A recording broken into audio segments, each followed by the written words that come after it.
Good evening, this is the Oscar expert here with Brother Bro, and welcome to our first Golden Globes predictions of the year. It must be said that we don't know for sure what films are going to be competing in comedy and drama. We have taken the liberty to place Once Upon a Time in Hollywood in comedy. Gold Derby doesn't have it there, but we feel like it makes sense to campaign that as a comedy. Bombshell could be a campaign in comedy. It might move to drama, but we have it in comedy for now. The Farewell, we have in foreign film because the Golden Globes say that it doesn't have to be an international movie, it has to be in a different language for 51% or more of the movie, and The Farewell definitely seems to qualify for that. Foreign films cannot compete in drama and comedy picture categories, so you will see Farewell and Parasite not in those. So let's get started here. Best Drama Picture. Irishman is out front. It's the frontrunner, folks. The Golden Globes eat up Scorsese. They eat him up more than the Oscars do.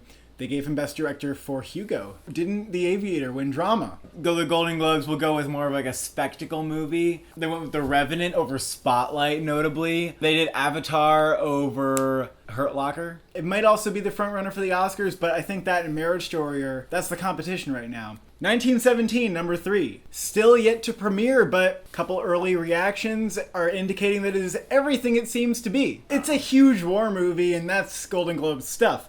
Another Golden Globe classic Hollywood film is Ford v Ferrari, which may or may not get a Best Picture nomination, but may be more safe at the Golden Globes. Now, they nominated Rush, and that seems like a very obvious example. I remember actually predicting that movie. And that was good on you. That was good on me. I can see Ford v Ferrari, zooming into the Golden Globes pretty easily. There you go. Little Women is number 5. We still don't really know for sure about that one, but it probably seems pretty strong. It'll probably get in. Joker, number 6. Joker's not out of the conversation, folks. No. So many people love it. It's literally like the 11th highest rated movie of all time on IMDb. It just depends on who you ask, and I don't know who I should be asking. IMDb loves it. It has a good letterbox score, good audience scores, but in general, people are all over the freaking map about Joker, and I'm not sure who in the Academy would be likely to vote for it. Joker could, sneak attack. Kind of like, we think it's gone, we think it's dead, but then it zombies out like Bohemian Rhapsody.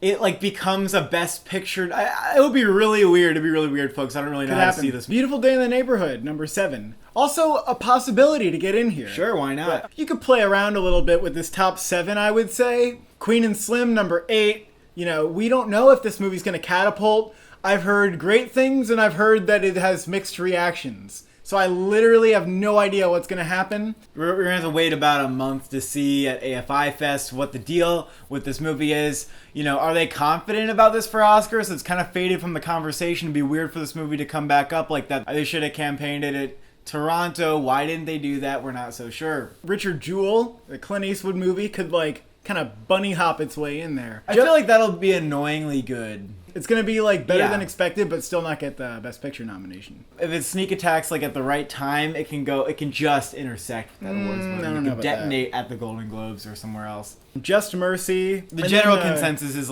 it's not as good as it should have been. And then Avengers Endgame, which is looking less and less likely to catapult back into the race. Comedy musical picture. Jojo Rabbit out front. I wouldn't debate that. No, I think that this is going to win. Actually, you could debate that. You could debate that with Hollywood. They gave it to Grand Budapest Hotel over Birdman, buddy. They like that. I don't know, though. Why wouldn't they give it to a Tarantino movie in a comedy category when all it has to be is Jojo Because Rabbit? They want the feel-good Green Book kind of movie that they like to give it to. That's true. They do like the feel-good shit. Once Upon a Time in Hollywood is number 2, unless they move it to drama, which Gold Derby thinks so. Two Popes, number 3. No, yeah, Two Popes definitely in there just because it's a Best Picture contender. Bombshell also. Early hype is pretty strong around this one. If it's campaigned as a comedy, it's definitely looks like it's going to get in. And when you have actors in your category, the picture can often come easily. Now, this category is actually pretty competitive because you got Knives Out, which is just loved across the board. Yeah, I think that makes sense to bid at number 5, honestly. It has the highest reviews of any of the movies on that list, that list of yours right there. Rocketman, number 6. I'm actually kind of shocked that this can't manage to squeeze its way in. Maybe it can, but because it just seemed like such a likely movie to get in here. Booksmart is number 7. It's probably going to get 8th graded, which didn't get nominated despite rave reviews. Dolomite Is My Name, very well liked, could sneak in there. Looking maybe more like Eddie Murphy gets the nom and the movie might not. We got Cats, which unfortunately they might fall for. They might. It might be a very disappointing year. This could be Greatest Showman all over again, folks. And the Greatest Showman took out The Big Sick. How did The Big Sick not get nominated for like any Golden Globes? That was the most shocking thing. That was tailor-made for it. It got SAG and PGA. Like, what were they thinking? Sometimes the Golden Globes are just wacko insane. They'll even nominate Tom Ford for Best Director for Nocturnal Animals because he gave him presents. He deserved it. That's true, he did give them presents. Ridley Scott for All the Money in the World. Probably gave them some presents. They are easy to bribe, the Golden Globes. So and why are they easy to bribe? It's because they have a voting body of 80 people. So they're the least expensive voting body to bribe. And just as like a weird Golden Globes pick I have yesterday on here. Fortunately for us, the category is stacked enough that we don't have to worry about some bullshit like that getting in, do we? I don't really see Uncut Gems getting in here just because it's like not their thing. Best Director right now is looking like a tight race between Sam Mendes, who pulled off One Take War Trickery, and the legendary Scorsese, who they've given Best Director to 3 times. They love this man, and they might want to give him another award, because this is considered one of his best films. Golden Globes don't care if they like stack up someone with awards. Like, much more common for someone to have like many Golden Globes. I mean, just look at Kate Winslet. Like, they can't award her enough. Sam Mendes, though, might just be the sweeper of the year, although it's going to be hard because Scorsese is such a big director. Noah Baumbach from Marriage Story looks like he's just like in there. I could maybe see them giving Baumbach like a ridiculously upsetting snub. Please no. No, but they love Alexander Payne too. Like, they love that shit too. That's true. We have Tarantino at number 4 because the Golden Globes like Tarantino a little more than the Oscars do, I think. And then we have Bong Joon-ho and Parasite. I still feel like he's like pretty in there. I think he's in there. I think this is a pretty tight top 5. I don't think he's in the winning conversation anymore, unfortunately, because Scorsese and Sam Mendes are just gonna. Actually, you know what? I'm gonna make a bold prediction here, Cole. Whoa. I'm gonna say because Jojo Rabbit is going to win comedy musical, it's going to get nominated in director at the Golden Globes. Maybe not other places, but Waititi is going to get like a random director nom. I mean, it happened with Budapest Hotel. They nominated him and then everyone else started nominating him. If I'm not mistaken, they nominated Peter Farrelly too.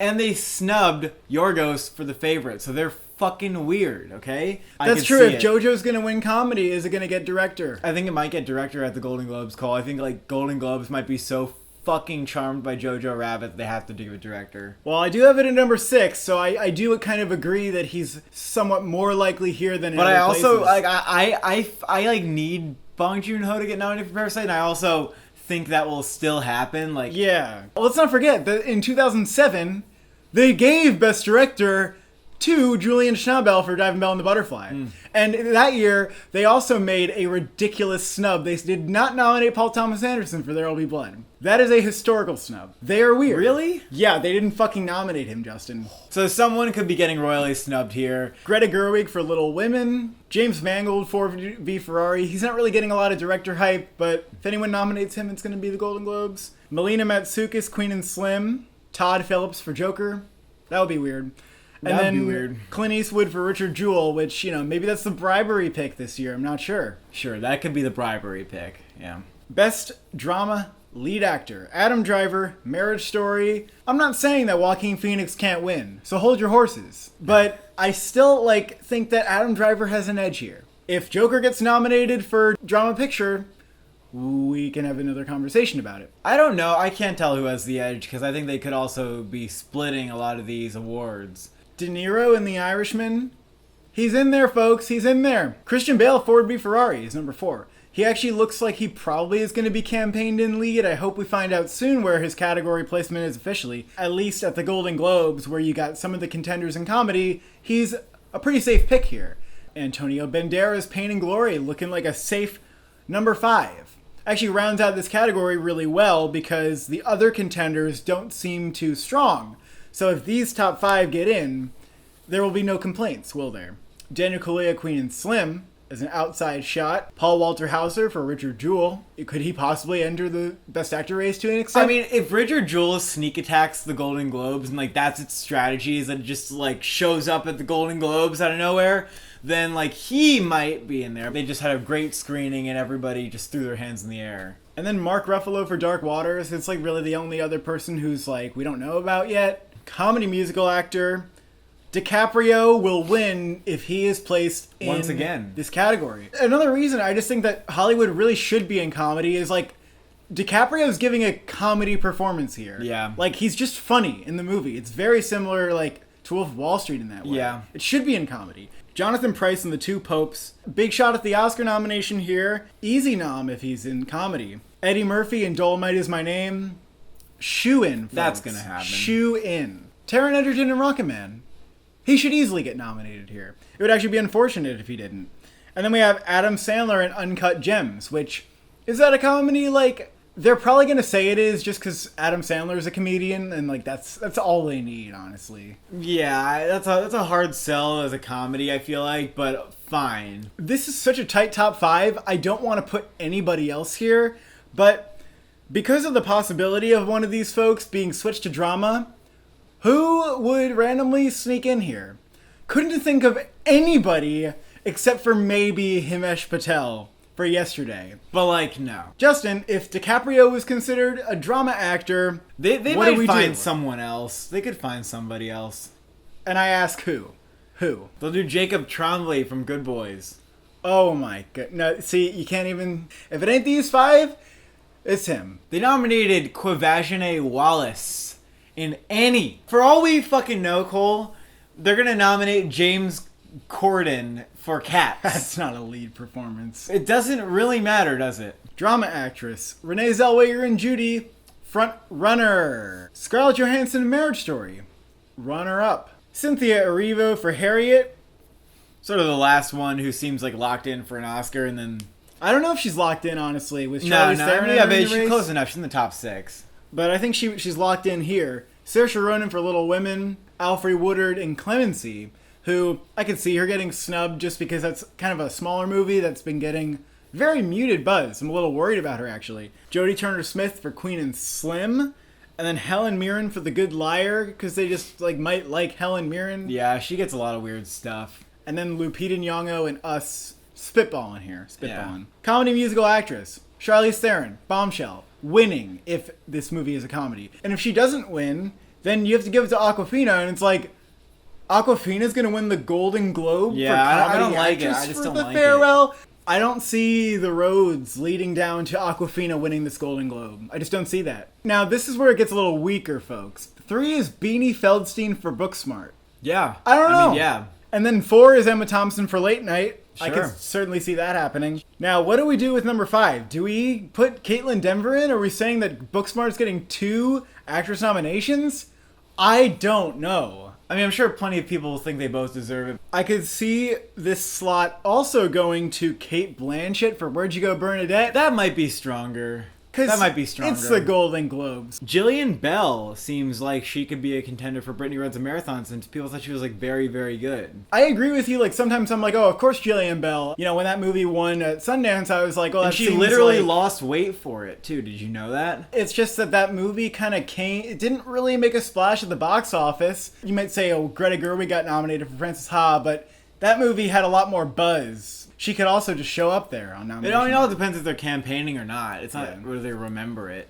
Somebody from Cats might get this. On Gold Derby, they have Francesca Hayward listed for this category. Weird category. Yeah, I just have a hard time seeing Caitlin Denver being nominated when Beanie Feldstein stood out to me. Kate Blanchett and Where'd You Go, Bernadette? Like, they could do that. Like, it doesn't matter. It's Kate Blanchett and she has, like, short hair and I mean- no makeup. They'll nominate actors in shit movies just because they're big actors. Supporting actor. Brad Pitt, Once Upon a Time in Hollywood. Need we say more? Al Pacino in The Irishman. If anyone can steal it, it's him.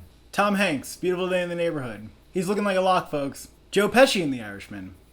I think that they are going to double nominate these Irishman boys. Yeah, I think they're going to get double nominated across the board. I'm going to eat my words from the review. Right. They're just going to get nominated everywhere together. Anthony Hopkins, Two Popes, is the number 5. Snubbable, but, you know, for whom? Jamie Foxx, number 6, for Just Mercy. he's kind of iffy. Like, is he going to be in there? Or is He going doesn't to be need to be nominated because the movie doesn't need to be nominated. The Willem Dafoe in The Lighthouse, especially not really sure the Golden Globes are going to respond to that film. He might see more precursors and then kind of gets shut out of the bigger awards ceremonies. Taika Waititi, Jojo Rabbit. Could he pull a weird-ass nomination? Yes. Maybe he could. He could.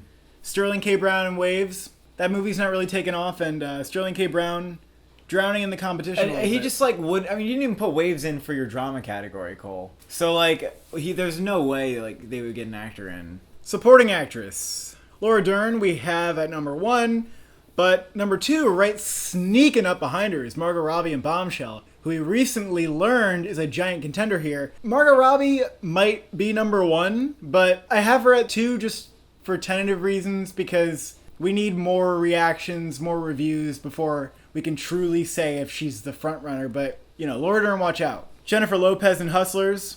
I think even if she ends up not being as strong as she seems right now, I think the Golden Globes will certainly not. Well, here, let me point to an objection to here. Are you going to say Oprah Winfrey in The Butler? I am literally going to say Oprah Winfrey in The Butler.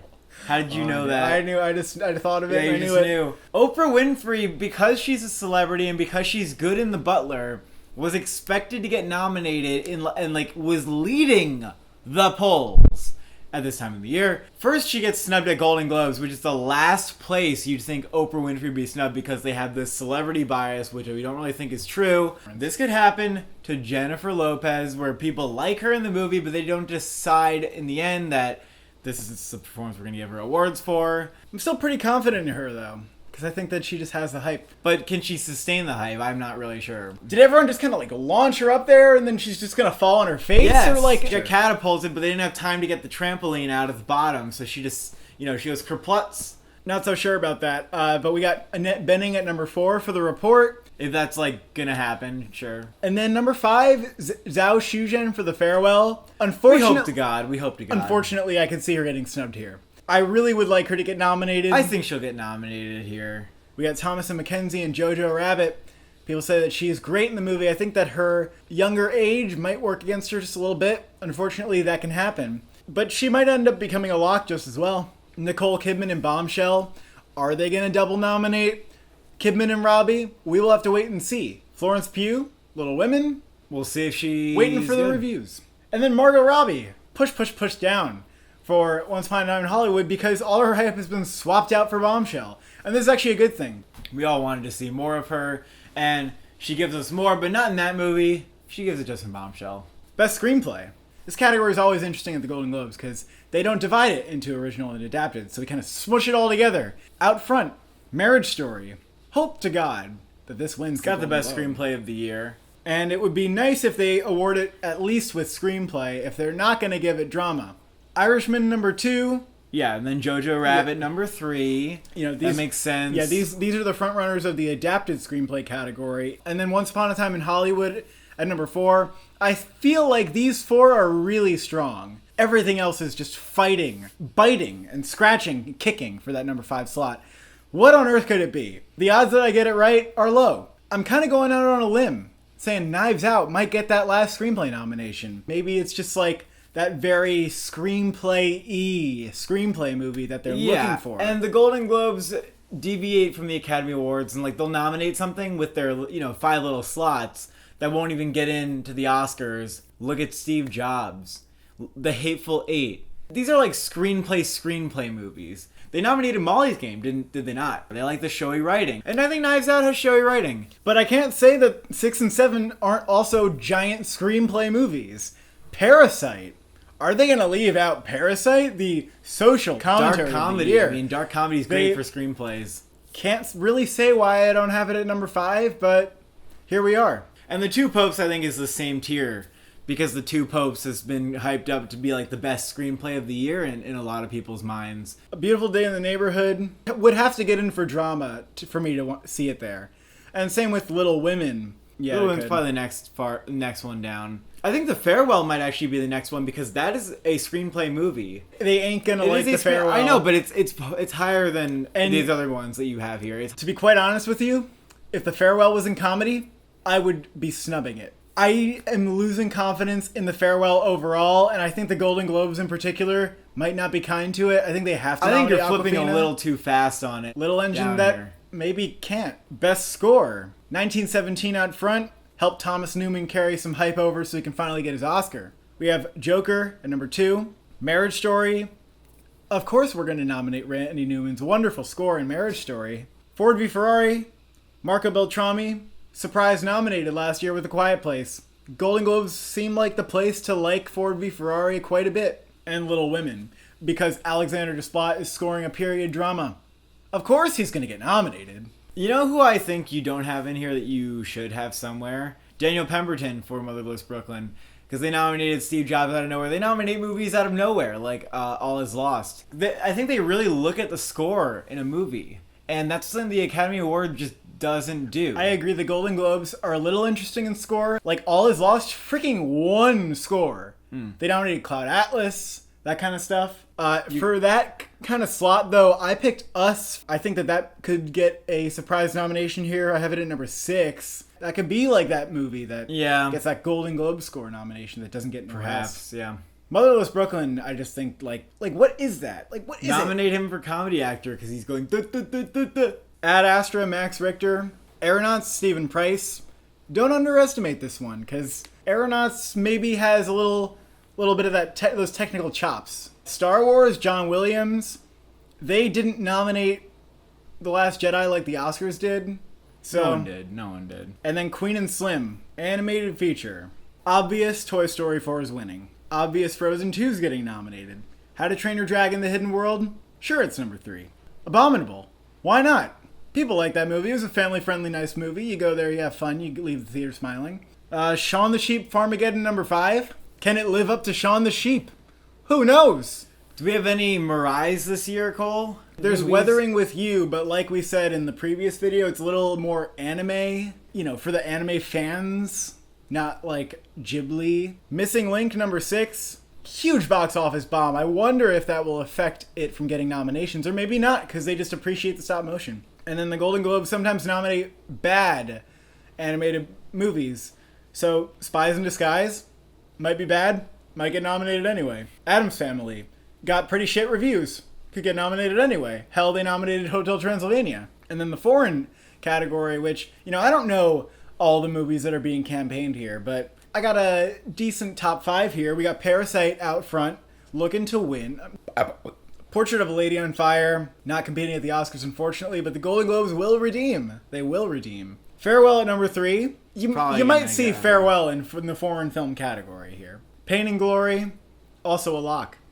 And then Les Miserables, because the Golden Globes don't have the rule that the Oscars do, where the country can only submit one film. So it could be the second film from France that they want to nominate. Those are our Golden Globe predictions. Are you angry at our predictions? And if you are, write in all caps what we have done wrong. Thank you for watching. Thank you for subscribing. Is there gold in your globe?